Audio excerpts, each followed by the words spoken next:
The reintegration of parolees often goes unnoticed in the Cape Flats until tragedy strikes. Hanover Park community leaders say better support is needed to help parolees find work and rebuild their lives so that they don't fall back into a life of crime.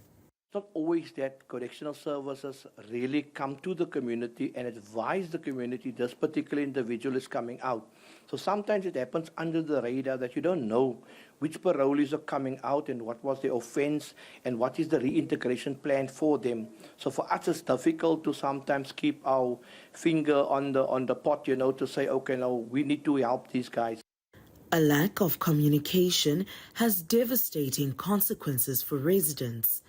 A 9-year-old Hanover Park girl was abducted and sexually assaulted, allegedly by a parolee who'd been released days earlier after spending time in jail for a similar crime.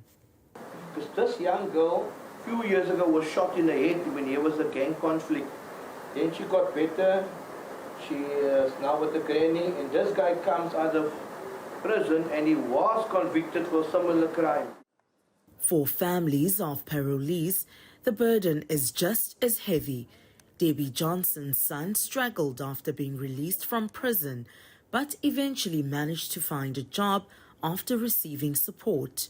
But his life was cut short when he was stabbed while on his way to work.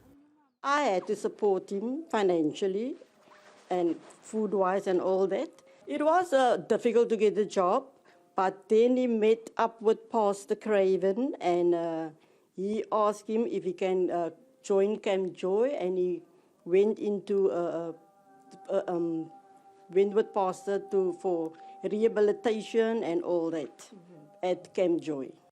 Families are often the only safety net many parolees have. The emotional and financial strain is sometimes too much for those trying to keep their loved ones on the straight and narrow. Parolees go through a lot. They actually don't have the financial stability. They don't have the family assistance. Some don't have families. They must stay by sisters or extended family members. But my son was actually lucky to still have a mother to come back to his mother. You see what I mean?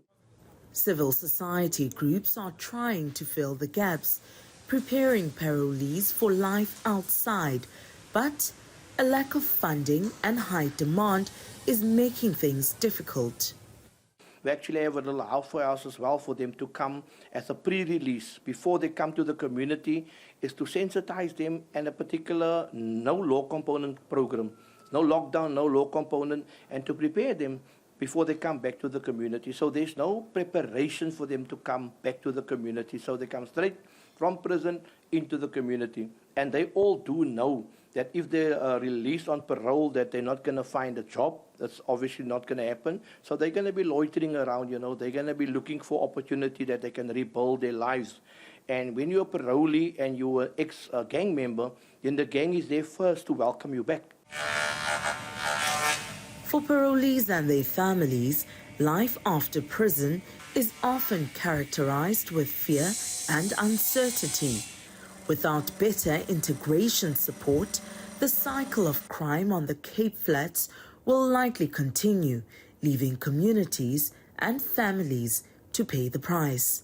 For Newzroom Afrika on Channel 405, I'm Sipha Kema in Hanover Park, Cape Town.